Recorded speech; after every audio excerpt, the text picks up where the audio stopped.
Hey there, what's up? Hello, welcome back. Hey, hey, hey. Hey, hey, hey. Hey, hey. So, hi. Today we're going to talk about gaslighting, okay? And we're going to dive into specifically the 12 phrases of gaslighting that are most common that people sometimes don't recognize as gaslighting and they don't realize that that's what's happening to them. And now gaslighting is one of those things that has been really sensationalized by movies. It's been more in media and social situations more as of late. In current times, you hear that term all the time. Everybody's talking about they're gaslighting. I'm being gaslit. And to people that tend to get a bit turned off or annoyed by therapy speak in terms of psychology, that term is probably really irritating if it's been happening a lot and everybody's using it everywhere. There's always those people that misuse it and they're calling something gaslighting that's not gaslighting, and you're just like, People are destroying this word. and it sometimes can sound not realistic. Like that's probably not something that actually happens to people. Maybe in the movies, but or in very severe situations, but people aren't doing that commonly, right? That's what I thought. And it's funny because when I learned about gaslighting, I heard of the term and I kind of was learning what it was. I was like, That's dumb. That's not going to happen to a lot of people, only in the most severe of situations, but it's not common. And if somebody did that to me, I would just know that they're making that up and who cares? meanwhile, I was dead in the middle of a relationship where I was being gaslit every single day. What? Had no clue. Had no idea. I didn't recognize how to apply it and see it in my environment. And when I opened my eyes to that, and I realized that, Oh, actually, it is very common. and it was happening to me every single day, currently, while I was sitting there reading the term, reading the definition, going, This doesn't happen to people very often. This is like over exaggerated. and if somebody did this, I would just laugh at them and be like, Okay, that's weird. Like, I obviously was there. I know that didn't really happen and that you're making that up and you're kind of annoying because obviously you're delusional. lo and behold, it was happening right under my nose, right in front of my face, every single day. And it was the reason that I felt so confused all the time. It was the reason that I was feeling like my relationship had something very off about it, and that I was just running into these invisible walls all the time and not understanding why we were so on two different pages about things that seemed so simple. And when I had the epiphany, Oh, wait a minute. That's what gaslighting is. Wait a minute. It's actually happening all the time. It's actually happening all around me. all around everyone, very commonly, and it's happening in my own relationship, and it is the main thing that was happening daily that was making me so out of sorts and feel like I was losing my mind, because that's what gaslighting does. Gaslighting is a form of emotional manipulation, which, when done intentionally and over, to the point that it is harming someone's thought processes and their belief in themselves as far as their sanity, their memories, their thoughts. That is when it can become and is traditionally linked with emotional abuse. It is a form of emotional abuse in the form of emotional manipulation. And what is the purpose of it? It is to erode your sense of confidence in your own memories and your thoughts and what happened, and to be able to trust yourself. And why would someone want to do that? Because they want to control you. They want to have control, power, dominance over the situation. They want to be able to make you feel small and you feel like you're not all there, so that anything that they say, you're going to more easily go along with that, and you're going to be a lot easier to lead and puppeteer.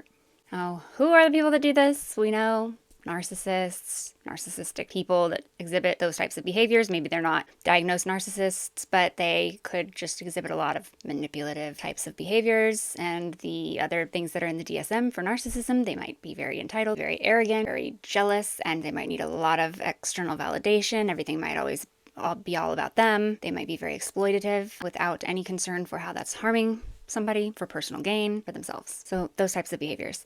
Abusive people that are seeking control in a relationship and do this by way of isolating their victim and manipulating them, they're going to be likely to gaslight. Anyone who is willing to resort to manipulation or defensiveness to block out having to take accountability for things that they do wrong, and to also get their way and swaying situations to go the way that they want them to be. So control. It's very harmful. Gaslighting can have detrimental impacts on a victim's mental health when done over a period of time, and it's nothing to mess with. It can have somebody feeling very lost and alone and unable to feel like they can return back to their old self and their old level of confidence after maybe leaving a relationship where this was done repeatedly. It can be a very unstable feeling, and it's something that happens inside of your mind and your emotions. So it's not something you can just fix on the outside. It can have you lost inside your mind. And to be in a prison of the mind is a scary place to be as a human being and nothing to take lightly. So this is a dangerous behavior, and you want to be able to recognize when it's happening to you, because people who would do this to you don't value you as a human being. They don't mind harming you for their own gain, and they're not a safe person for you to be around. They do not love you like they may say they do. They're not doing these things for your own good. They are a harmful person, and you don't deserve to be around somebody like that. So you want to recognize these people that do this, and you want to get them out of your life. So the first step in recognizing this is going to be, what does it look like? What does it sound like when someone is gaslighting you? What are the key phrases? So we're going to go over the top 12 key phrases that gaslighters use. Now, I think gaslighting gets thought of as like a sensationalized term that's not really real because of the way it originated.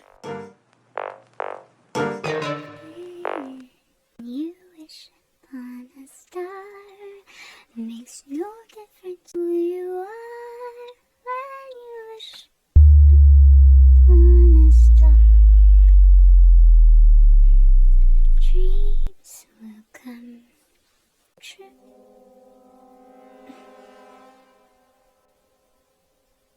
Hello?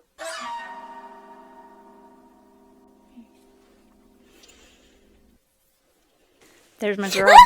Jimmy! Gosh! That scared me half to death.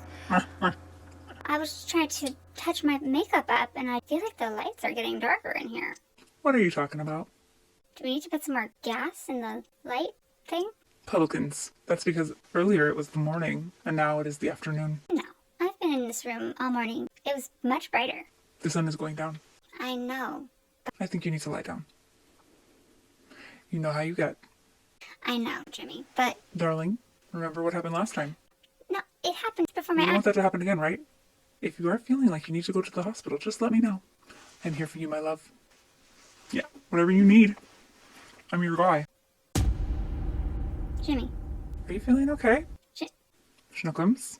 Jimmy, it's nearly pitch black dark in here. No, I don't. I don't see any change in the lights. What do you... Jimmy! You know what? I think you're doing that thing again, where you just won't let anybody else take the load off of you. No, it's not. You gotta release some of that control. It's literally dark in here right now. The lights are exactly the same.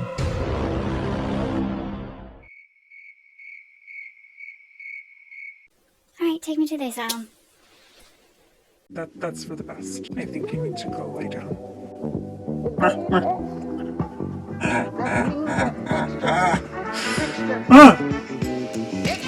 It is flippin' dark in here. These lights back on, my gosh. Golly. Okay. Much better.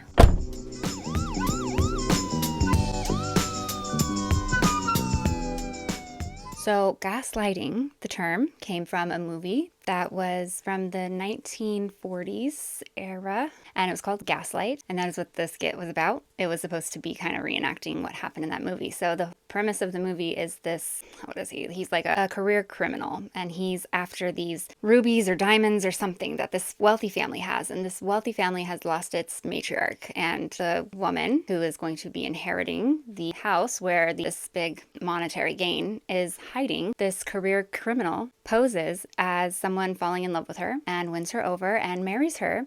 And then as they move into the house that was owned by her, I think it was her aunt or something, and he takes this very far. Okay, this is a big scam that he's running on her. And so he moves in with her after they get married, and then he strategically tries to convince her that she is going crazy and that she needs to be institutionalized because she's losing her mind. And so he does this by gaslighting her. And it's called gaslight because one of the ways he gaslights her is in a very literal sense of the word. Back in the 40s, I guess, the lights in the house, they were powered by a gas line. And so to light the house, you had to turn on the gas and light it with fire. And so he would sneak up into the attic and he would turn down the gas and he would make the lights dimmer, and she would just be like, Why is it so dark in here? and he would do exactly what you saw in the skit. He would be like, I don't know what you're talking about. she starts to believe it, and then at the end she discovers that all along he's been doing these things that she's thinking are making her crazy. They're actually happening, and he's just manipulating her mind.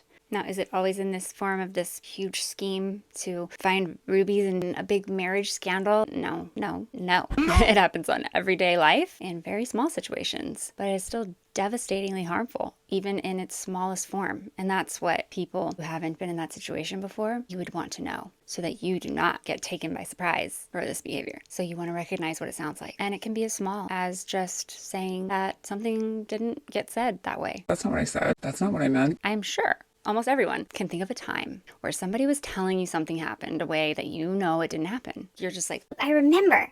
you remember what they said because of maybe some other detail that you remember that relates to it. And you're like, No, I know you said it that way because then I said da da da da.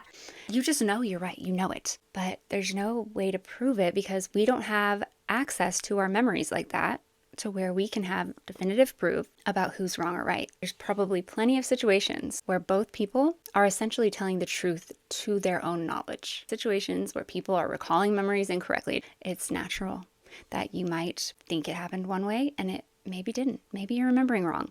Maybe you misunderstood. Maybe you didn't hear correctly. Memories are not reliable. So both people could think each other are gaslighting them in that situation, right? Because like the person saying, No, you said this and this and that. they could believe that, and it could actually be the person they're accusing. That's not what happened. Maybe they really didn't say it like that, and that person's remembering wrong. The person saying, I didn't say it like that. could think that they're being gaslit, right? But the other person who's saying, You did say this to me. You did. and that person saying, No, I didn't. they could think that they're being gaslit as well. So the thing is that you don't ever want to jump to conclusions. Healthy partners have a level of trust. So when you get into that conversation and one person says, I really truly remember you saying it this way. and the other person's like, Like, I really don't think I did, but I don't doubt that's what you maybe heard. I promise you, I don't feel like that would ever be my intention. And I just need you to know that, like, I love you and I wouldn't be trying to hurt your feelings like that. And so I'm very sorry. and then vice versa. If it goes the other direction, it'd be like, Okay, I promise you that that's what I thought I heard, and I'm not making that up, but I guess I could be wrong, and I'm going to trust you when you say that that's not what you said, and that I heard you wrong, and I'm sorry that I got that wrong. so it can go either way. So it's like a compromise in the middle of that, of going like, one of us maybe is remembering wrong, but we trust each other enough and know that the other has good intentions and we have a healthy relationship to be able to go, okay, let's just call it a truce, I'll listen better. I'll watch what I say better. the end. And then they move on. But it's when one person in that equation just absolutely refuses to budge. They're making leaps based on what they're accusing of happening. They're making that relate to you and your character as a person. You have a bad memory. You don't remember things right. You always do this. You're that. And they're putting you down. They're criticizing you, and they're not letting up. And no matter what you say, even if you say, I don't think I said that, and I'm really sorry. you say all the healthy things and you mean it, and they just stick to their guns and they're like, No, you always do this. That's the type of person you are. and then it's happening all the time. If you are in a relationship and you're not intending to hurt the other person, you're trying to do everything right for them, you really do love them, and you have your heart in the right place, and you're not trying to harm them ever. And they're accusing you constantly of doing this wrong, doing that wrong. You're doing this wrong. Why'd you do it that way? You're always doing this. And they're just on you like that, and they're just bringing you down constantly. That's when you probably have a good case for gaslighting. It's going to be very maybe subtle to the naked eye, or to the naked ear. That's the naked ear. I don't like it. Ew, put your naked ear away. Okay. So it might be very subtle to someone who's not experienced this very often, but it's very distinct. I'm going to go down the 12 phrases that are very common to gaslighting, and I'm also going to go into how it can be flipped around from the gaslighter's perspective to even use these against you sometimes, and how they'll flip it around on you. So I'm going to teach you some really intense tactics that happen within these dynamics, and how it sometimes is so confusing to figure out if you're being gaslit or not, or how you can get so lost in these relationships where you're like, What is going on? and you can start to question yourself, and people around can see it differently, and they can look in and be like, I think you're both doing it to each other. and you're just like, No. so before I just jump into things, I want to say, if you are not subscribed to my channel, get the out. I'm just kidding. Jokes. I was just joking. I was just joking. That, there you go. That's me gaslighting you. Okay, I was very serious. That's me gaslighting you. Okay, that's what it looks like. Please subscribe if you like the content, okay? Please, let's get into it. Number 1, let's freaking go, guys. All right.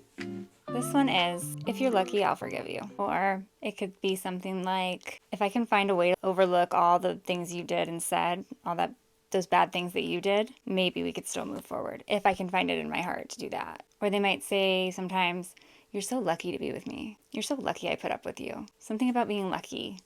Anything that puts them in a position of, you don't deserve my good grace. You don't deserve even to be around me. You don't even deserve for me to be kind to you. You don't deserve any of these things, but I'm such a good, big-hearted person that I can rise above and take the higher road, and you're really lucky that I'm like that, and that I would even grant that to you. Something along those lines, okay? So, this is one I heard a lot in my relationship, unfortunately. I did hear that. The exact phrase, you're so lucky to be with me. You're so lucky to have me. I heard that a lot. If anybody, really confident about this, if anybody ever says to you in a relationship, multiple times, with all seriousness, you're so lucky to have me, I'm sorry, but who the are you?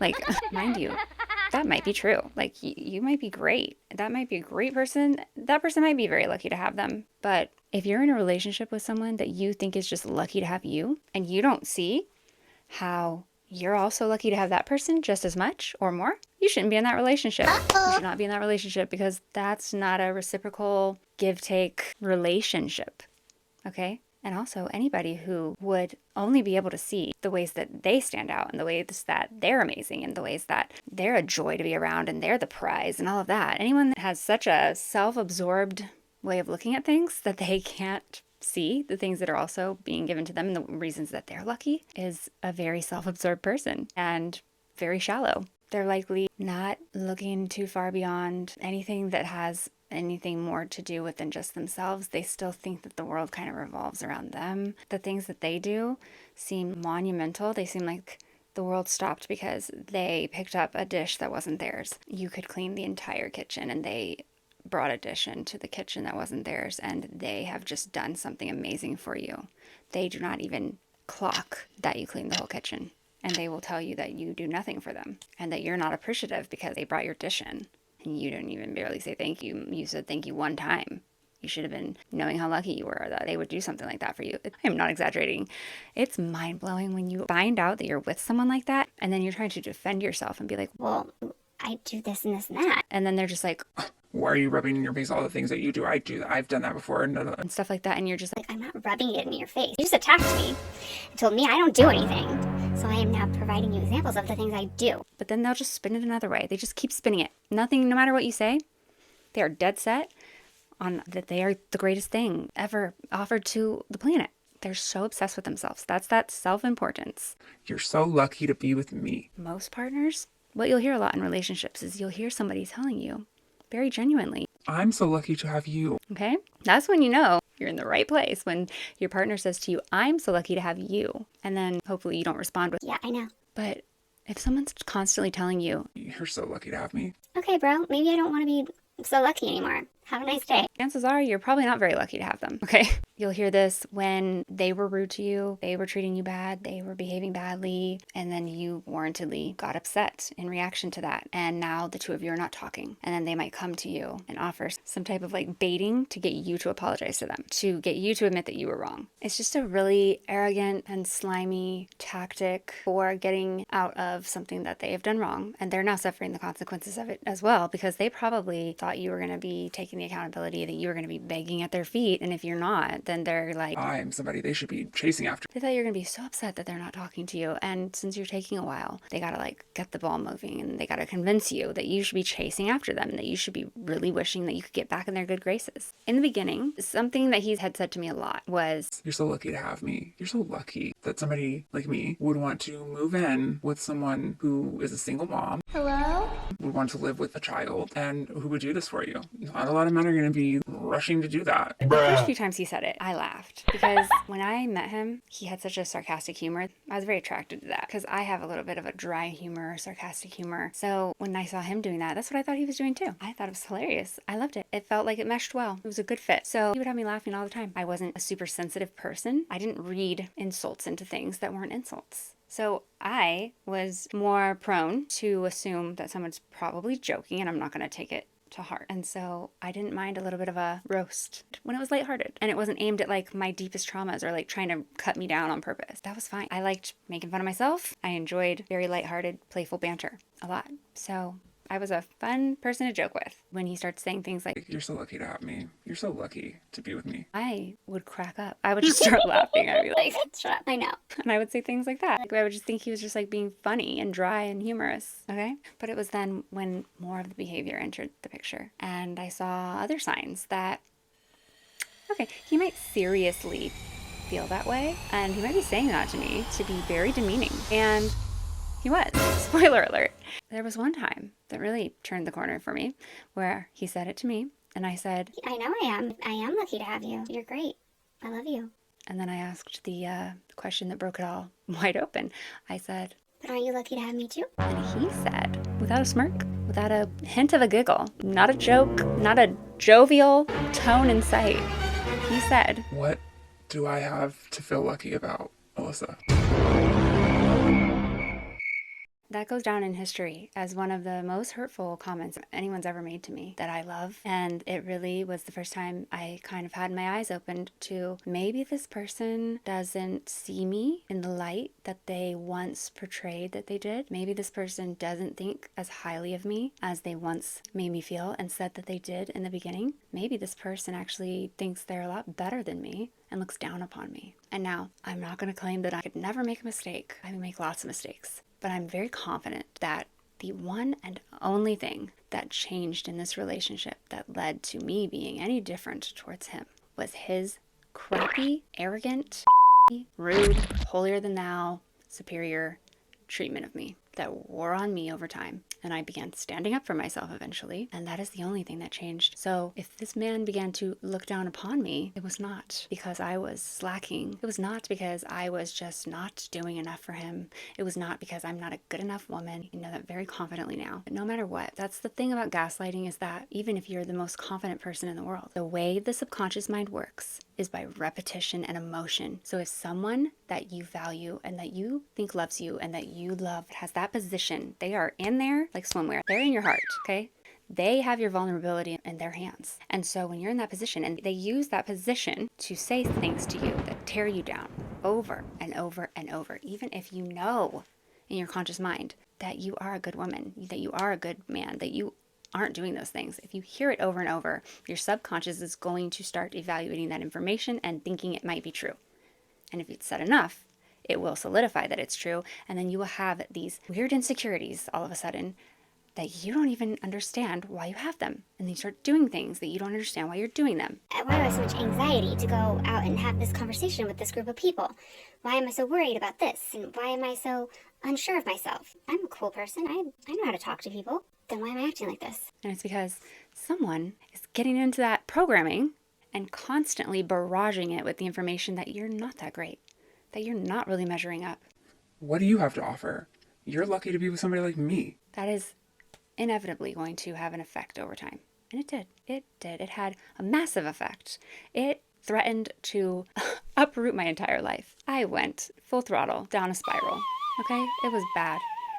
And I've paid the price. Years since this relationship has been over, I have paid this price for continuing to be in that relationship with that person and taking that treatment. And I forgive myself for that because I didn't recognize what it was when it was happening. And that is literally why I am here on this screen, because it was so detrimental to me that I want to make a difference. I want to teach people what this looks like so that they don't miss it and they don't mistake it and have their life affected for years over something that somebody else put in their head. So if anybody is saying things Like, you're so lucky to have me. Like, you're lucky that somebody like me would want to be with somebody like you. that is gaslighting, okay? Because they shouldn't be saying that to you. Why are they with you then? They're trying to fool you into thinking that you're lower than them, okay? That's gaslighting. And just before I get to number 2, one more note, like what I said in the beginning, is that I said some gaslighters, they might not be intending to do that, such a sinister thing, and like should put you down like that. They might not be intending to. They might just be protecting themselves from accountability. They might just not be recognizing it. But for the most part, the thing is that most people that are doing this, that's not the case. And it just tends to be the case that most people that have this tendency, it goes right along with a lot of other really crappy, arrogant, superior, holier than thou behavior, narcissism, narcissistic behaviors, character disturbances, abuse, things like that. These type of people don't typically ever stop this. They don't ever say sorry about it. They don't ever own up to it. They stick to their guns and they ride it out into the sunset in their lonely, high up on a pedestal lives till the end of time, till they've pushed every single person that's ever tried to love them away, and they're miserable and they're still complaining about how nobody ever lives up to their standards and how they're so great and they're so powerful, but really inside they feel like and they end up alone. So that is why you want to recognize this early on, because it's not worth it. It is not going to be worth it. You're going to exhaust yourself and you're going to lose parts of yourself that are so important and they're hard to get back. All right, let's go to number 2. Phrase number 2. I'm not mad. What are you talking about? Now, this will be when they are absolutely mad. It's very obvious. They are giving you the silent treatment. They are stonewalling you. They are being short with you. They're just being rude or non-communicative with you. And you can tell that they're mad. They're upset about something, but they insist. I'm not mad. I'm not mad. Then they're like throwing things around and they're just like, I'm not mad. What are you talking about? Why are you bothering me? Stop telling me that. I'm not mad. So very straightforward form of gaslighting, because they are mad about something. They want to convince you that you're imagining something that's not happening, but it's happening right in front of you. Okay? So the reason that this is wrong is because 1, it's a lie, and 2, it puts the partner that is asking, What's wrong? someone having genuine concern as a partner, which is typically a partner's job. It is emotionally abusive to stonewall, to emotionally distance, things like that from your partner. That's what they're there for. It's hurtful because it's just so isolating to the other partner. A loving, empathetic partner naturally picks up on their partner's moods. It's like the right thing to do. It's what you should be doing. So it's very warranted and natural that when someone's acting like they're mad and acting upset and treating you like crap, that you're gonna be like, Something wrong?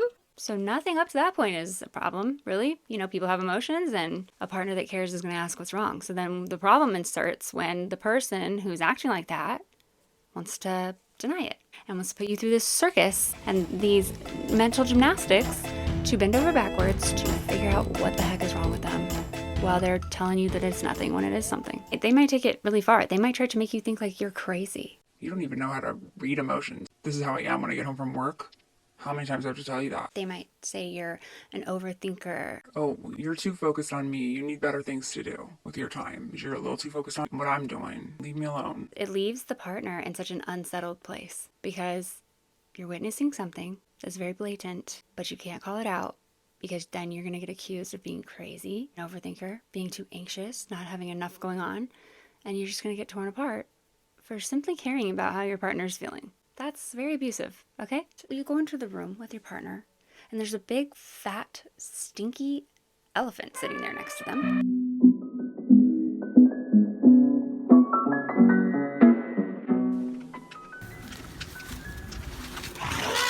What the is that? What? Fucking elephant. Where did you get that? An elephant? There's no elephant here.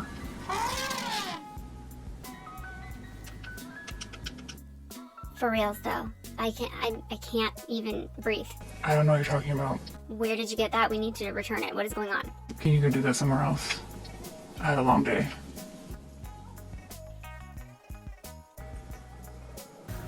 There's no elephant here. There's an elephant right there. I'm really starting to worry about you.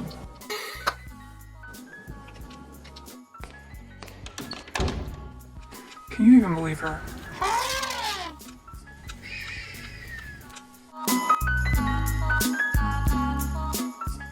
That's what it's like. And then you just have to walk away from that situation and accept that there's an elephant sitting right there that they won't acknowledge. So you can't get rid of it. You can't do anything else about it. You just have to endure the smelly, pooping elephant sitting there till the end of time because someone won't even admit to its existence. That's troubling. It's like emotional warfare. All right, number 3, I briefly mentioned in number 2, and it might go hand in hand sometimes. It might one might follow the other. And that is you always read too much into things. You are overthinking again. You're always overanalyzing. You have too much time on your hands. You're overreacting. So this is any effort to make you feel like you are making something out of nothing. These phrases are meant to downplay your emotions and make you feel like it's actually you're being too sensitive. You're reading a situation that's not actually happening that way and you're causing the problem because you're just imagining things that aren't like that. And it's probably because of your insecurities and problems that you have. It's an invalidation of your emotions and your perceptions. But in reality, what it is actually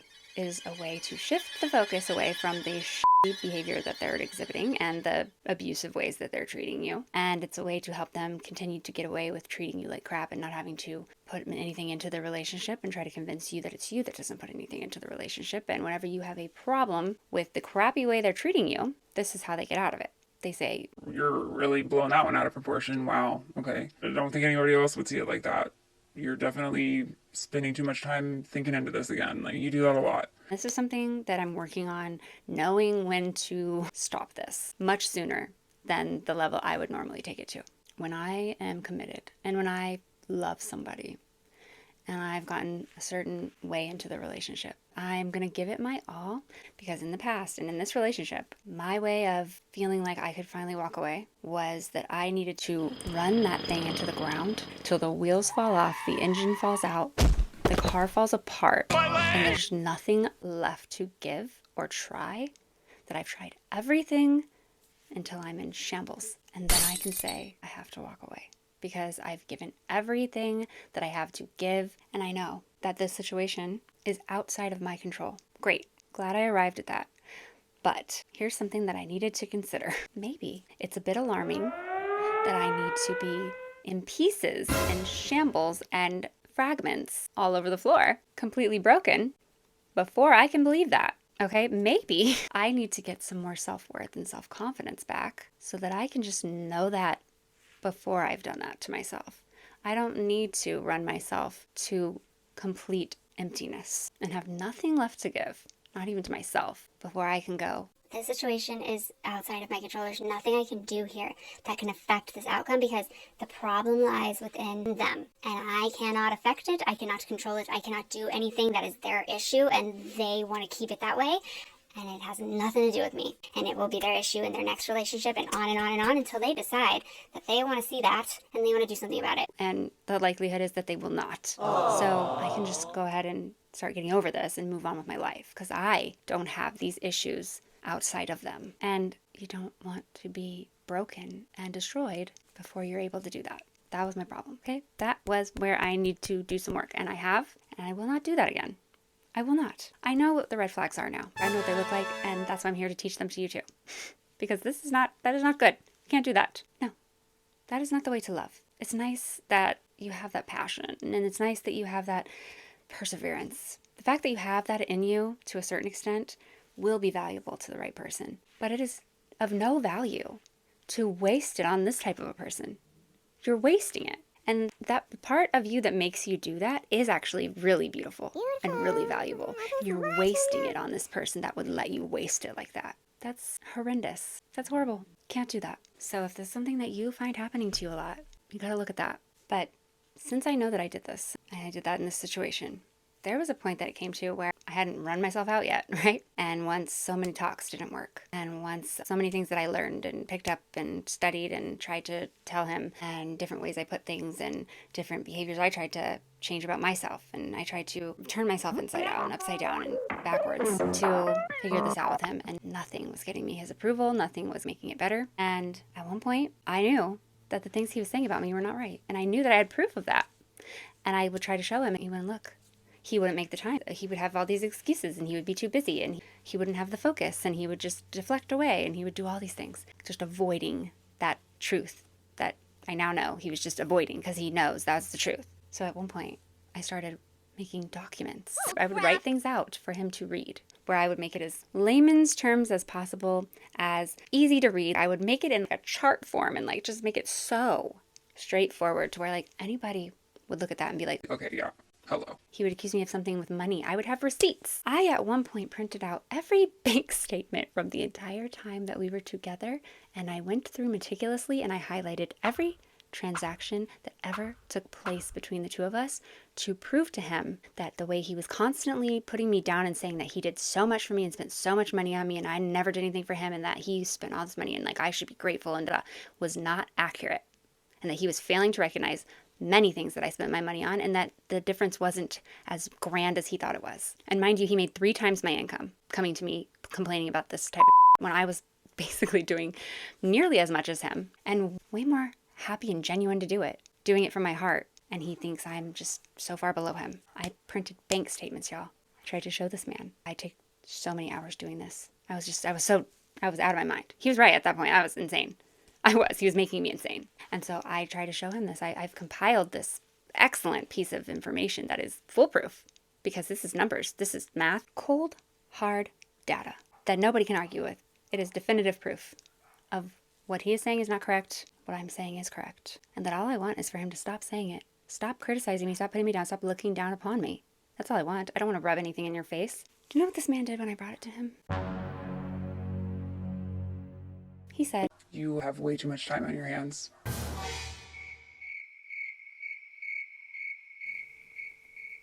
and then he didn't read it. So yeah, don't waste your time doing this. When people say these things to you, this is gaslighting. Recognize it as that.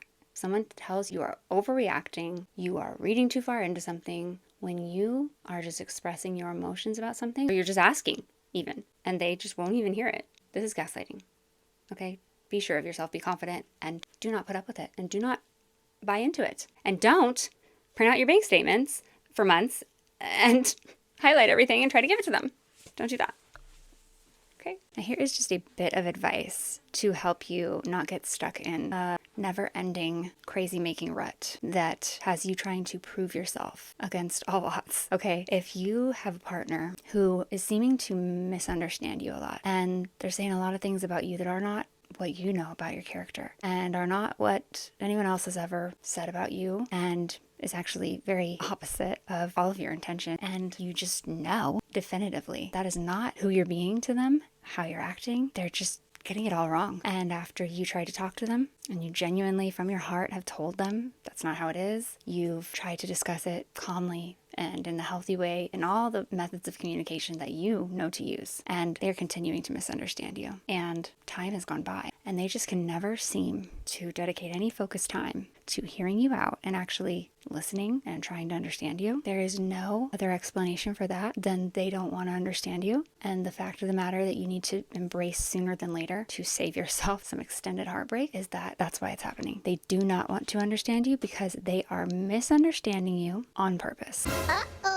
There are some people that mean to misunderstand you. They are constantly misunderstanding you because it is their goal. And when someone is dedicated to misunderstanding you, you need to stop explaining things to them because you're just making a fool of yourself at that point. Why would you keep talking to somebody and explaining yourself to someone whose number one goal in every conversation they have with you is to misunderstand you? You're just cheapening the value of everything you say by continuing to talk to this person. They treat you like you're below them. I think you can begin to see when all the smoke has cleared, that maybe they treat you like that because the value in what you say is actually far above what they're able to recognize, not below. And you don't need to cheapen your value by continuing to try to dumb it down for them. Number 4, the fourth phrase of gaslighting is, I never said that, or I never did that. And remember, they're going to accuse you of things and you're going to probably say, I never said that, I never did that. because you actually didn't. And that's where this can get confusing. This can sound like, you have a terrible memory, or that didn't happen, or where did you even get that? Where did you even come up with that? What in the world? Things like that. Or it's kind of similar to the last one.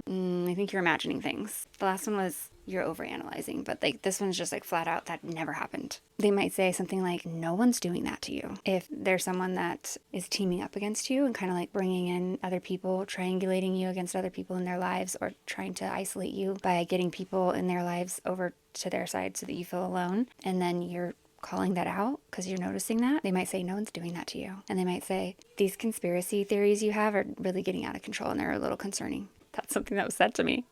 He said that to me when he was turning everyone in our household where I lived with him. He was trying to turn people against me. I caught him doing it red-handed. And when I would call it out, he would say, There's no conspiracies. These conspiracies you're thinking about, you're taking it too far. That's not happening. It's all in your head. Everyone loves you. but 2 days ago, I just told you that this person said this and this person said that, and hinted that they might not love you. And a lot of what they're saying sounds a lot like what that person's been saying about you the whole time. Convenient. Wonder where they got that from. Wonder if they even really said it. These types of phrases are used usually to deny previous agreements that you might have come to together. So like when they were kind of backed into a corner, Maybe you got them to finally talk something out that they've been avoiding and they appeased. It's only this chaotic because you're right in the middle of it. You're surrounded by it and you have all these emotions tied around it and all of this at stake and all of these dreams and things that you thought were going to happen that are now not happening. They're all crumbling before your eyes. And so there's a lot of investment in this. So it's really hard for you to see it so clearly. But even then, some of these things are so straightforward that even they cannot deny them at times when you just put it blatantly in their face. They run out of excuses at times. There's nights where they want to breadcrumb you and they want to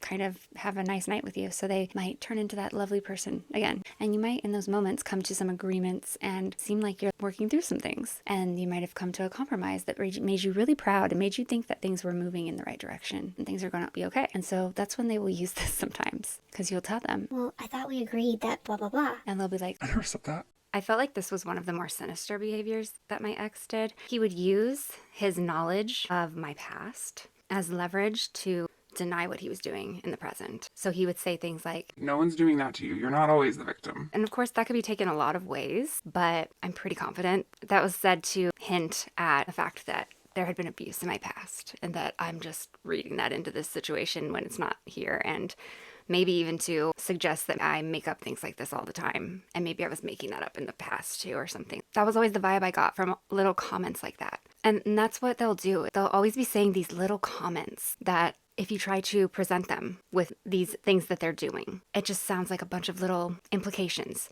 It sounds like a bunch of little hints, but never just a full, clear sentence or a clear explanation of what they're actually trying to say. And that's what's so shady and slimy about them. And it's so that they can slither out of the accountability all the time. If you ever try to say, You were trying to question my past, or you were trying to use my past against me as a weapon when you were trying to get out of accountability of this situation. they'll be like, What are you talking about? that's how they'll always say things. They might say something like, Not everyone's out to get you. they may flat out tell you that an entire conversation never happened. A time that this was so crazy to me, one incident that happened that really shocked me was we were sitting and talking about something, I guess maybe an argument about something, and he brought up some topic of something that had happened before that we had never resolved. And then so we get into talking about that a little bit and kind of distracts from the other conversation we were trying to have initially. And at one point I realized we're not talking about what we were supposed to be talking about. And I say, This isn't even what I wanted to talk about. This is just getting completely distracted. But I want to talk about what we were going to talk about. and he, so serious, says, Well, I'm not the one that brought this up. Brother, this guy stinks! this had been brought up no more than 5 minutes prior. And he absolutely was the one who brought it up. 100%. Like, without a doubt, I was not confused about that. I knew that he brought it up because I certainly didn't bring it up because I wanted to talk about the initial thing that I was talking about. I did not bring that up. He brought it up and I knew that he did. And I couldn't imagine how he could not know that he did. So for him to say that, I was just flabbergasted. I went, and just stared at him like, Yes, you did. You absolutely did bring it up. I was like, No, I didn't. I was so confused. Most of the time, there was enough of a cushion there of mystery to kind of be like, Well, maybe he doesn't realize what he's doing. Maybe it's not on purpose. Like, maybe. but in that situation, I was just like, This is great. He has to know that he did bring it up. What? I told him his exact words. I was like, You said this 5 minutes ago.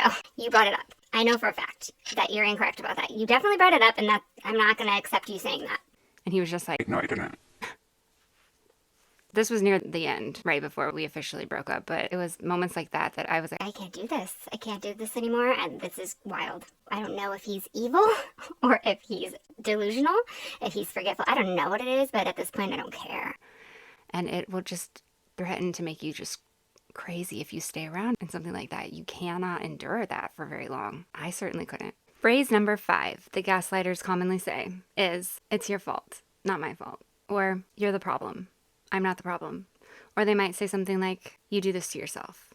You bring this upon yourself. So remember that the people that do this usually are very entitled and they are very averse to taking accountability. They also believe that they do no wrong. They are the greatest. They are always right. So when they say something like, You bring this on yourself. that's them revealing their entitlement. They feel like whatever they're asking you to do or that you are not agreeing with them about, they feel like they're entitled to that. And because you're pushing back or you are not going along with them immediately or you have questions or whatever it might be, they are pretty much forewarning you that they are going to enact a punishment on you that you are not going to like, and it's going to be your fault because you didn't obey them. This is something that was said to me quite frequently, that I bring this upon myself and things like that. I heard that exact phrase often.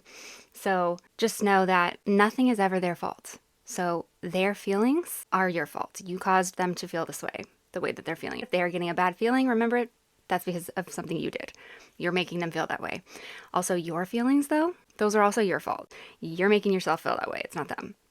Okay? And also, if you're complaining about something that they're doing wrong, they're going to say, well, that's your fault. I do that to you because you do this. I do that to you because you don't deserve me to treat you right. Maybe if you knew how to act right, then I would treat you better. My ex said that to me too. Now, don't ever fall for their little trick that they do here, because sometimes people who act like this, they'll be like, well, I take accountability for things. Sometimes they will take accountability for very small things. It's actually really common. They may take accountability like very rarely, and it's just an act. They've heard you say they don't take accountability many times. They've probably heard it many times from other people too, and they just are doing this to prove that wrong.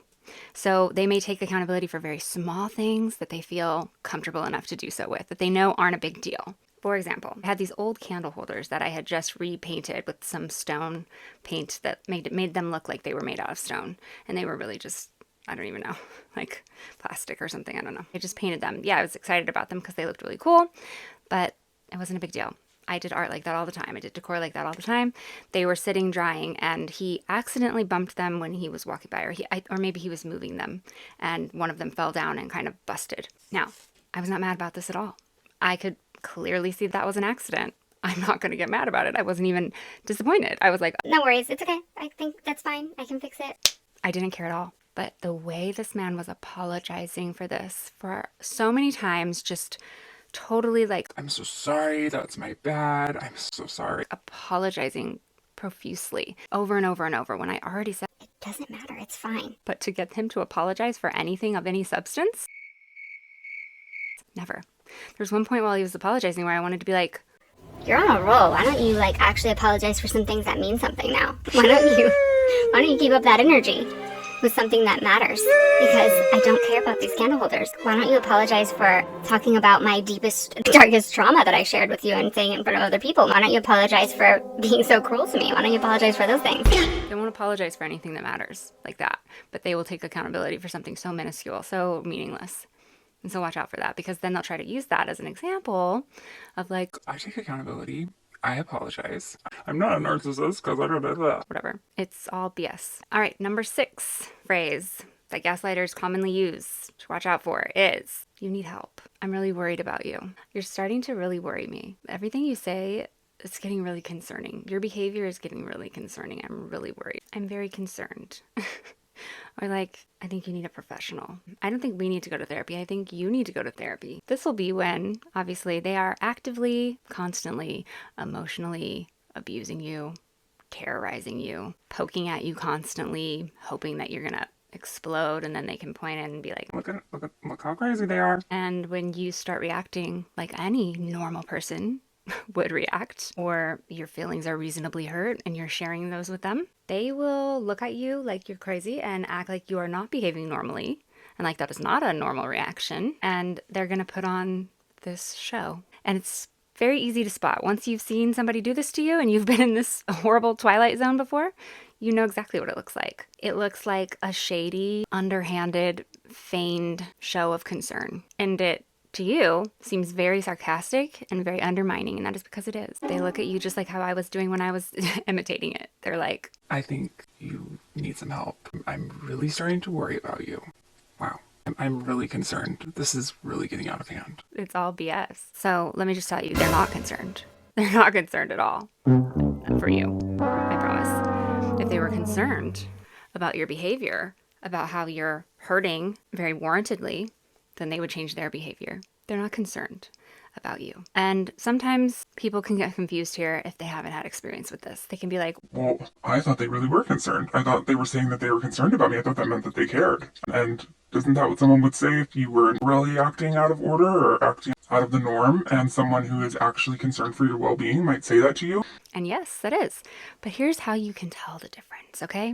Someone who's actually concerned about your well-being is going to bring that to you in a loving way. It's not going to be in direct reaction to a time when you have come to them to tell them about their crappy treatment of you, their bad behavior, or hold them accountable for something. That's not when they're going to be like, I'm really concerned about you. someone who does that is trying to deflect the blame off of them, and they are trying to put it over on you and suggest that you're actually probably just out of your mind, because that's the only way you would be thinking like this, because they're not doing anything wrong to you. It's manipulative, and it's one of the most well-known forms of gaslighting, is to make you think that you're going crazy. You're out of your mind. That was a really straightforward one. All right, number 7. Number 7 is you're way too sensitive. Or if this is being said to a woman or someone who has monthly periods, they might say, is it that time of the month? They might say something really catty like, do you need your mommy? Is it past your nap time? Do you need a nap? Maybe you need to go lie down. Or they might say, you're too emotional. Or this is not how adults behave. That's not how adults act. You're way too dramatic. Or here's one I heard. This is not High School Musical. Pissed me off thoroughly. Okay? Because, yes, she does deserve to be in a musical, but that's not what I was doing at that time. I was being very serious, and the situation very much called for that level of emotion, I can promise you. So again, this one's usually pretty set up for a provocation. So it will often be done in front of other people, and it's when they have intentionally picked something to do to you or say to you that they know upsets you. So it will be something they've probably said lots of times. They absolutely know what kind of a reaction it stirs in you, what kind of an emotion. They know exactly why it's hurtful to you. And they're going to say it or do it, and then you're going to react. And then that's when they're going to throw this at you. It might be, a lot of times, this is a really common one, is that they might tell a joke. A joke. That's actually a slight, actually an insult. It's not funny. And they know it isn't funny. And then when you get upset, they'll be like, Wow, you're way too sensitive. Wow. Wow. You really need to get your emotions in control. it's just a slimy tactic, once again, to embarrass you, to undermine your feelings, and they know exactly what they're doing when they do that. This one is so intentional, and it's going to be really obvious once it's done numerous times that that's what they're doing. All right, number 8. Number 8 is so-and-so said blank. Or they might say, everyone says this about you. Everyone always tells me blah, blah, blah, blah, blah about you. Or they might say, so-and-so came to me about blank, and we're both really concerned about it. And it'll be something about you. And sometimes it'll be something that you maybe did say, but they've skewed it. Something that you said that was taken out of context, or it might be something that you're getting blamed for that you didn't even do or say. A lot of times it will be something that they have been saying about you that you're like, No, that's not true. and then they'll just randomly one day try to tell you that someone else said it about you too. And that serves 2 purposes. One, they don't like it that you're not agreeing with the thing that they're trying to convince you about yourself that is not true. So they're getting reinforcement to make you think like everyone's saying this. So then you'll be more apt to believe it and agree that is true about you. And it can be to serve the purpose of isolating you. So they're triangulating you with somebody else. They're making you feel like somebody else is against you. So that makes you feel more isolated, makes you feel more on your own, makes you feel like everybody's on their side. Nobody agrees with you. So you should probably trust in me because I'm on the side that everyone agrees with, and that must be the right side. So they're trying to create this illusion about that, about the situation, where it's like everyone's saying this, everyone. And really they're only just telling you one person, but there's a fallacy in our brains that when we hear a few people in our small circle are doing something, we tend to jump to the conclusion that that's a lot of people, that's happening everywhere, that's happening with all people, okay? It's a way to make you think, There's a lot of things wrong with you, and everybody knows it, and everybody sees it, and I don't know why you can't see it. again, something wrong with you because you can't see it. And in reality, no one may have said this. There may be no one else that actually thinks this, and that may have not have even been said. They may be completely making it up out of nowhere just to support their claim. Or if that person did say this, it may not be so much that they said it independently, but it's because this person actually went and told that person that and coerced them into believing and going along with that. Or told them some information that was skewed or didn't even happen that made that person then agree with them, and they took that as like, Well, this person thinks it too. there's always a lot of nuance to this behavior. So it could be different in every situation, but some who do this to a high degree of skill will do so by taking the convenient, yet unfortunate for you, assumptions of other people that happen about you, and they'll run with that to just perpetuate negative rumors about you in their favor. This is really hurtful, okay? Because think about it. All of us have had experiences, I'm sure, where there's certain things that have been said about us, or certain rumors, or certain things that people always assume about you. Like I know people know about resting face, okay? So people who have a resting face, a lot of people might assume, well, you're not approachable. Well, you're not a nice person. You're a B word. But really, you're the nicest person in the world. I know like a lot of people who are maybe on the more attractive side, they might get a lot of rumors started about them because people are jealous. So people might say, let's just use the example of there's a girl, she's young and she's beautiful and she's vibrant, and there might be a rumor often started that this girl is really loose or she gets around. And maybe she's actually not been with anybody at all. Maybe she's actually only been with a couple of people, or whatever the case may be. And it's just totally not the reality of the situation, but she often gets that assumption on her. So her boyfriend, who is treating her like this, might be like, You flirt with everyone. You're so loose. You're probably cheating on me. You were flirting with that guy because you're so easy. You're so gross. You just want to get with any guy. I bet you're doing this behind my back. the woman is probably like, I'm not doing that. I'm not even flirting with that person. What are you talking about? I don't do that. and then that person might start telling her, This person said that you flirt with everybody too. This person said that they heard about you back in the day. so they'll take things that are common rumors that are started about you that are hurtful, that they know in the beginning of the relationship, they might have found out that information about you and that that's hurt you in your life, that people have assumed things like that about you. And then later on in the relationship, when they're doing this to you, they will use those types of things and try to tell you that other people are saying that about you because they know it hurts you. It's so mean. That's one of the really mean ones. It's so mean. It hurts you because that's somebody that you put your trust into and that you thought was somebody on your inner circle, somebody that you had held as a grade above people that just judge you and people that just want to hurt you. And it's like they've joined the bullies. It's like they're bullying you from such a space of inside your vulnerability. And they have all the best tools to do it too. It's such a nightmare. It's really messed up. So they're going to try to make you think that other people are saying things that are hurtful about you, to either make you think that the things that they say are correct and start having you think those things about yourself, or just to isolate you, or both. What's even worse is they might take this even a step further than just making up that they heard this. What they might do that's even more really hurtful and effed up is they might actually hear somebody saying something like this or suggesting something like this, and they will play into it with that person and actually perpetuate a rumor like that in real life about you. So, for example, let's just say you have in your history a background of being like a people pleaser that people kind of walk all over and they blame everything on because you're the scapegoat or something like that. And they know that that's something that you've experienced in your life. Let's say someone in the household is blaming something on you and is kind of using you as the easy target, or they may not even be trying to do that. Maybe somebody thinks that you left a mess behind and that you didn't actually leave. And this person knows that you didn't make that mess, but they're not going to say that. So this other person comes from the household and they're like commenting on this mess that you made. And they're like, They didn't even clean it up and blah, blah, blah. so instead of saying, No, that was so-and-so's mess. when they might know that, this person instead will take that opportunity and just kind of laugh and be like, Yeah, you're noticing what I'm noticing. It's happening more frequently lately. I've been noticing the same thing. where they don't come out and flat out say, Yeah, I know that person left a mess. but they're adding to the rumor. They're perpetuating the rumor. They're letting that person think something that's not true about you. That was a kind of a crappy example, but you get the gist of it. They're kind of like stirring the pot. And then that can snowball too. And it's just a downward spiral. So then that person gets in their head. Okay, they're confirming with me that they're seeing the same thing that I'm seeing. And so that just fuels that narrative. Because that person, your partner, who knew that wasn't something that you did, that wasn't something that should have been put upon you, they just went ahead and let that person think that. And so that person who assumed it was you in the first place now got the idea in their head and confirmed it that you are leaving messes around and that you're inconsiderate and that you're a messy person. So now whenever a mess is left, they begin to just assume that you must have done it again. You may be leaving no messes at all, but all the while you have people behind your back just building this narrative about you.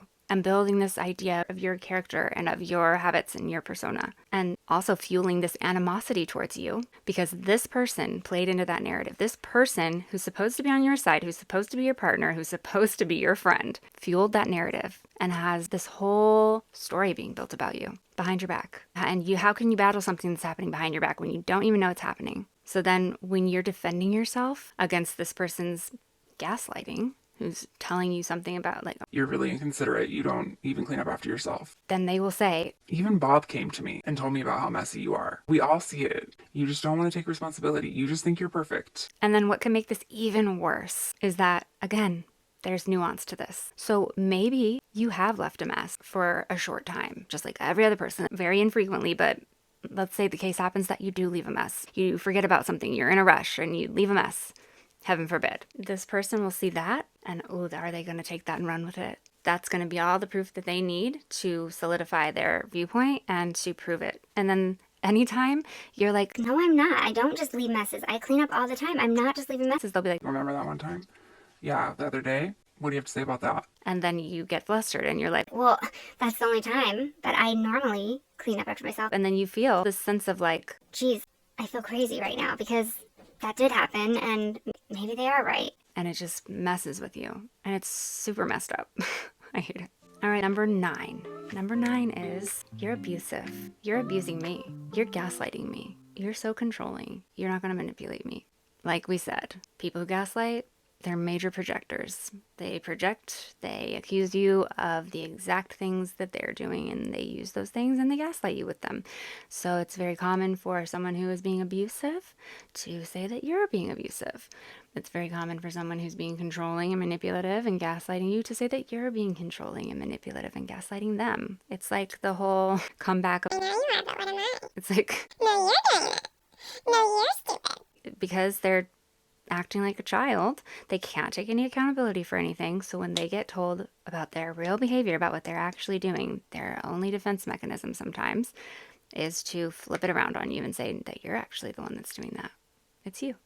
You're an abuser. There's something that's called reactive abuse, and it's really common amongst people that are being abused over a long, extended period of time. It's inevitable that at some point they're going to protect themselves or defend themselves by reacting with behaviors that inherently are a bit abusive. They look abusive if they are in a isolated incident, but the context matters. And just like self-defense, when you injure someone, you committed a crime, right? But if you injure someone in the process of defending yourself from a crime that's being committed against you, that is self-defense. It's the same type of thing with reactive abuse. If you are reacting in an abusive way that would be considered abusive if it were just unprovoked, then that's abuse. But if you're reacting in a way because you're defending yourself after a barrage of abuse constantly, it's human nature and also expected and also sometimes almost necessary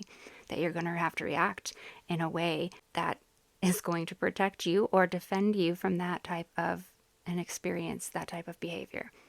It's necessary. It's what's to be expected. So when you do that, sometimes people like this will go, See, you're the abuser. You're so abusive. I made the mistake. I knew that I had stuck around through a lot of bad treatment, through a lot of disrespect, through a lot of emotional abuse. Eventually, when they didn't show any signs of improving, and then they just used those situations against me, and they just continued to act that same way and continue hurting me. Anyone who's in that type of an experience for long enough, that's going to turn into resentment. That's going to turn into anger, and you're going to start reacting, like I said. So when I got to that point after being pushed so far, and this person started then using my reactions against me and saying that now that was the reason that they are upset with me, and they would refer to those things that I did in reaction to their long-term emotional abuse. They would say that's the reason our relationship is bad. That's the reason our relationship has gone downhill. That's the reason they are upset at me. That's the reason they treat me the way that they do. But I could obviously put 2 and 2 together and know I ain't doing the math right. that our problem started far before I started reacting. So it made no sense to say that the way he was acting towards me that made me upset was caused by my reaction, which means it's after the fact, to his treatment. You can't blame the way that you're treating someone. You can't blame their reaction to that for the reason you treated them that way. That the treatment came before the reaction, sir. That makes no sense. If you just take a minute, you would know that. I explained this to him many times. I don't know. I really don't know how that's not obvious. I think it's just one of those things where then he would just want to exit the conversation because that just made a little too much sense for his story, and it just never went anywhere. So they will make wild accusations at you, accusing you of the very things that they're doing and blaming your reactions for their behavior. And it's all BS. Bunch of BS, that's what it is. Okay. All right, number 10. Number 10 is, you're the only person that I have these types of problems with. This one is rich. Okay? They might say, no one thinks those things about me. It's only you. I've never heard that from anyone else. Everyone knows I'm great. That's not what anybody else says about me. Something like that. Okay? And then on the flip side, kind of like feeding off the one before where they're like, Everyone says this about you. Everyone's in agreement with me about you. they're going to say the opposite about themselves. They're going to say, Nobody agrees with you about what you're saying about me. No one else says that I'm mean. No one else says that I'm abusive. No one else says that I'm this evil, bad person, blah, blah. you know? And so the thing about people like this is that usually they have a mask. Just like how when you first met them, you didn't realize that they were like this. It's because to the public that's on a surface level relationship with them, they act like they are the greatest person on the planet. They're so charismatic. They're so kind. They're so giving. They're so lighthearted. They're so empathetic and so relatable. And they just have this extroverted, lovely personality that seems like everyone's favorite person. When you first met them, you were like, Wow. you were so drawn to them because they were just so great. And so what happens is you get let in on what's behind that mask, but you have to understand that everybody else is still getting the mask and they never get close enough to see all the way behind that mask. So it's only you. So they will play on this. They basically are going to play on their fake persona in the fact that everyone else in the world and everyone else that comes into contact with them believes their act. And they're going to act like you're just crazy because you are actually seeing the real them. And they're going to act like you're just making that up or you're out of your mind because you're just imagining that they're doing something that they're not doing. And everybody else knows it. That's proof. This one is another one of them that has like a catch-22 aspect to it because, like we've been saying, they're going to be saying all these things about you all this time, often, that are not true about you, that actually no one who has been close to you has ever said about you because it's not true and it's not something that you do. But they're saying it all the time because they're projecting. And so inevitably there will be a point in this relationship where you have wanted to say that very phrase, where you have been compelled to want to say, No one else says this about me. No one else thinks these things about me but you. but you say it because it's true. And they will be saying it because if they were ever honest about their previous relationships, which you'll notice they don't talk about them a lot, besides that maybe they might say some very similar things about their exes that they are now starting to say about you. But besides that, they won't tell the truth about what happened in those relationships. They won't give a lot of details. But if you were to be able to dive into that, you would likely find those people said the exact same things about them. And that many people that have gotten close enough have said these exact same things about them, but they will pretend that they never have heard that before. And they will want you to believe that no one says this about them and that no one's ever thought these things about them besides you. You're the one person who's just made all this crazy stuff up about them. And that's the catch-22 of it, is like that's going to sound kind of wild and make you seem like you're obviously the crazy one. But the thing is, they're making that up. But when you say it, because you're with this particular person who is making up all these things about you that are not actually accurate, you'll be compelled to say the same thing. And there you have it. Who's doing it? From the outsider looking in, who's telling the truth? It comes to a standstill. How can you come out on top and like prove in that situation? You can't. The inevitable solution to this situation, always, there's only a couple of things that you can do. You can either decide that you're going to endure this treatment for the rest of your life, that you are going to find a way to put up with this, and very sadly, there are a lot of people that choose that route. They may have children with this person. They may be financially dependent on this person. They may just have very low self-esteem and feel like no one else will ever love them. They're too afraid to go out and try. They may just be trapped in the cycle of abuse and just not ever be able to find that strength to, or those resources to get out of that. And there's a lot of people that they just learn to cope with having a partner that is this way. And they may build other relationships, like friendships and things like that, that they are more vulnerable with and that they get their needs met through, and then put on a face, put on a mask just like that person and just play out the relationship because they just don't want to uproot that. But if you're not going to do that, which that sounds like hell, and I would never advise that, but I like some people, they feel like they need to keep up the facade or put up with it until their children are grown. But the only other solution here is to leave. You have to get out of this relationship. You're gonna have to leave this person. So that's the end. That's the way that you resolve this. I'll tell you what's not gonna happen. You're not gonna resolve this by actually resolving it with this person and things getting better and like them having an epiphany. I want to say that never happens. I guess it could, like maybe like 1 in a million. But I want to say nearly never. Nearly never does that happen. Never. Almost never. So there's no point in continuing to try to argue with this person. It doesn't matter if you can't prove that they're the ones that are making this up and you're not. It's just, you got to give that up. One of the solutions is to play along and accept that this is the life you're going to live in, or to leave the relationship. Those are your only options. The one thing I wouldn't advise is that you continue to stay in the relationship and try to fight for this cause, because you're not going to win that. And it's going to get you hurt a lot more, because there's something that happens with this type of a person. At some point, they become very aware that you have figured them out. And it's once that takes place, once they are in the know that you are somebody that has seen behind their mask and that you know what's going on, you have, in a sense, you have shattered their facade, the one that they put on to everybody, and you have figured them out, and they do not like that. And they will begin showing signs that they care nothing about you. They will start treating you like you are garbage. They don't care about you anymore. You are nothing to them anymore. And I'm sorry, that might be hurtful, but it's not that you are nothing. It's that this is their problem. They don't value people like people. They value people in the sense they gauge people based on how they can promote themselves, how those people can be of a use to them. So when you know what crappy behavior this person has, what they're capable of, and their true nature, their true character, when you have figured that out, you're no longer supportive of them. You are no longer keeping up this facade with them. You no longer believe the mask. So you're of no more use to them. So they're going to start treating you like you are of no use to them. And watch out, because they have no bounds. They are capable of massive cruelty. They are capable of true dark coldness, and they're going to hurt you badly. So do not do that, okay?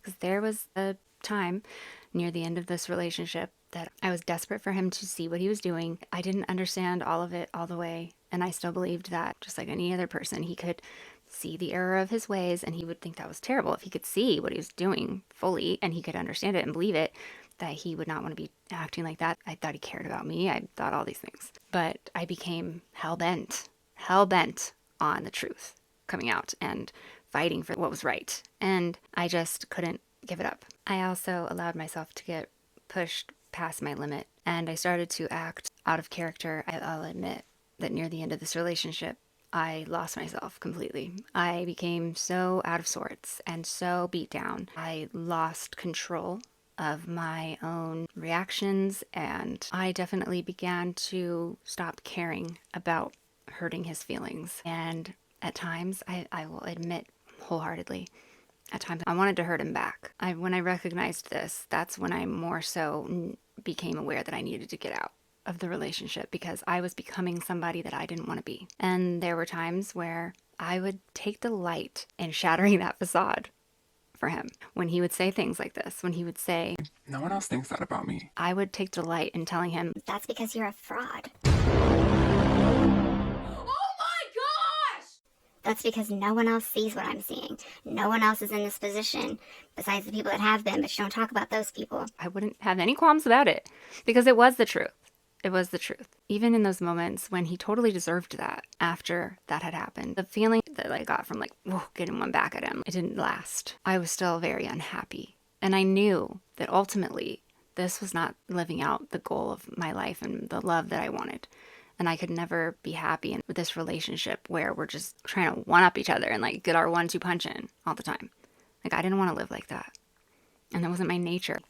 It made me feel so crappy and bogged down, and it was just so negative, and so I was so lost. And eventually I found my way and realized I had to leave, and I did. You can't win with these people, I promise you. If that's your goal, if you're in a relationship like this right now with someone who's gaslighting you and saying all these things to you, and you're trying to fight that and face that head on and prove to them that they're doing that, stop. Please, full stop right now, because you can't win that. You're not going to win. These people will go to lengths that you have never even thought of to hurt you, and it will work. Okay, the number 11 common phrase that gaslighters use is just forget about it. Just get over it. Who wants to talk about the same crap every day? Stop being so negative. You're like a broken record. Just forget about it. All right, so this one's really straightforward. They will obviously constantly be trying to avoid accountability, trying to get out of being held accountable for the things that they are repeatedly doing that are causing the problem, and they will be upset at you for continuing to try to hold them accountable for the problem that they are continuing to do. Okay? Just forget about it. Not, I should stop doing it. No, you should just stop bringing it up. Just let me do it. This one's obvious. I don't think I need to go too far into it. I just want you to put the blinders on like everybody else and just accept that that's how they are and stop burdening them with it. Jeez, you're so annoying. All right. And then last but not least, the number 12 common phrase that gaslighters use is, that wasn't my intention. That's not what I meant. I don't know why you took it that way. You're misconstruing my intentions. You're misconstruing what I'm saying. They say this all the time. Okay. It became a pattern near the end. I had analyzed this stuff to a T and gotten it condensed down to layman's terms and made it so simple for him. Because for a while I thought he just like couldn't understand it if I put it in more detailed terms. I was trying to really streamline it, like really make it simple so that I could just tell him what he's doing and he could get it. Because I thought he just was like, and he didn't get it, which might be true. I really don't know. Still, I would bring it up, really simple, straightforward comments about exactly what he did and try to make him understand. And his response would be, That's not what I meant. That's not what I intended.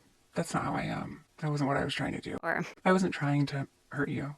I wasn't trying to make you feel that way. okay. And then my natural next response would be, Well, you did hurt me. Okay, that's great. If that's true, thank you for that information that you weren't trying to hurt me, but guess what? You still did. So, all right, now what? and it was like he thought that didn't matter. There was nowhere to go from there, because what I found out is that people who gaslight, people who do this type of a thing, they don't understand the concept of impact over intention, okay? Does it really matter what their intentions were? And some might say, yes, it does matter what their intentions were. And I think that when it comes to someone who is remorseful about what they've done and they are accepting accountability about the outcome of something that happened because of their behavior, then I think intention does come into play when it comes to forgiving that person. And even more than, I guess, common forgiveness would be like accepting that person back into your circle and into your life. I think intention does matter. That's something to weigh in. But when it comes to how something impacted another person, intention is very irrelevant, because at the end of the day, the impact was detrimental. And people who gaslight and use this phrase, they have just no concept of that. When it comes to their own behavior, they have no concept of that. They don't care what the impact was. And this really speaks to, this is really indicative of their entirely self-absorbed personality. The reason that they don't understand the concept of impact over intention is because impact has to do with you. It's what happened to you. That has nothing to do with them. They don't really care about that. That's the point. They don't care. They don't have any connection to that. That's your problem. Whatever impact it caused, deal with that yourself. But what matters to them is what everybody else's perception is of what they were intending to do and what kind of person that they are and where the blame should then be placed. So they think that if they say, That wasn't my intention. That's not the type of person I am. Oh, I wrecked your entire life? Well, I wasn't trying to do that. So therefore, I should be absolved of all blame for that. It doesn't matter what I did. I wasn't trying to do that, so I'm a good person, and that's not my problem. that's what they think. So that's why they will say this. Because intention relates to the type of person that you are. If you had a negative intention, then you're not a nice person. It's all about, again, sense of self-importance, arrogance, all about me, entitled. Everything's about me, me, me. I'm all wrapped up in what everyone thinks about me. And the thing is that on top of that, a lot of the time, that absolutely was their intention. That's the worst part of it all, is that that's usually a lie. And it was their intention to hurt you, and it was their intention for that to cause exactly what it did cause. So not only is it self-centered to say, Hey, that wasn't my intention. and then not care about the impact, but it's also a lie. That was their intention. So these types of people, they have no room in your life. You are a bright light. You are a beacon. You are somebody that has a purpose in life. You care about other people. You have self-awareness. You have the ability to reflect on your actions and how they affect other people. You do not deserve to be with someone who has no capability of doing that and is so wrapped up in self that they're probably never going to do that. And so if these phrases are things that you're hearing in your relationship, whether it's a relationship of friendship, colleagues, anybody, family members, it doesn't matter. If you're hearing these common phrases of gaslighting, you're probably being gaslit and you probably need to step away from that relationship. I know it's hard, but it's necessary because you do not deserve to be treated like that. Okay? That's it for now. Thank you so much for joining me. I love you and I wish for you the most happy, healthy relationships on the planet. Get these people out of your life. Make room for people who have the same heart as you and are going to love you the right way. Get away from gaslighters. See you next time. Bye.